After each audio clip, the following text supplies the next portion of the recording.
দলুহাট আঞ্চলিক দুৰ্গা পূজা কমিটি আমাৰ গড়ি দৌড়া আমাৰ পথ প্ৰদৰ্শক মলিন বিশ্বাস ডাঙৰিয়া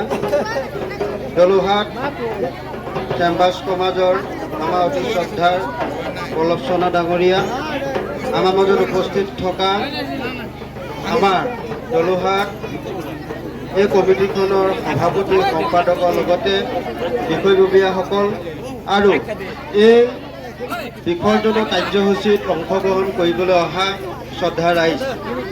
আজি সঁচাকৈ খুব ভাল লাগিছে। আজি যেতিয়া আমি 7 বছৰ আগত যিখন আমি দুৰ্গা পূজা ইয়াত আমি পাতিছিলোঁ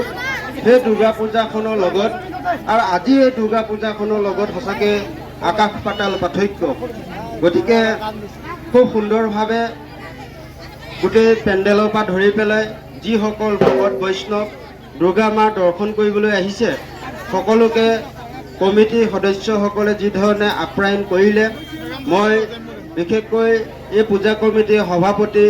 ধনঞ্জয় বৰ্মন আৰু সম্পাদক সমীপ পোদ্দাৰ লগতে গোটেই কমিটিখনলৈ মোৰ ফালৰ পৰা মই শুভেচ্ছা জ্ঞাপন কৰিছোঁ আৰু সকলো ৰাইজকে এই কমিটিখনলৈ এটা জোৰদাৰ এটা হাততালি দিবৰ কাৰণে মই অনুৰোধ জনাইছোঁ। চেম্বাৰ্ছ সমাজৰ প্ৰত্যেকজন ব্যৱসায়ী আৰু এই কমিটিখনৰ লগত জড়িত এই পূজাখনৰ লগত জড়িত সকলো ৰাইজে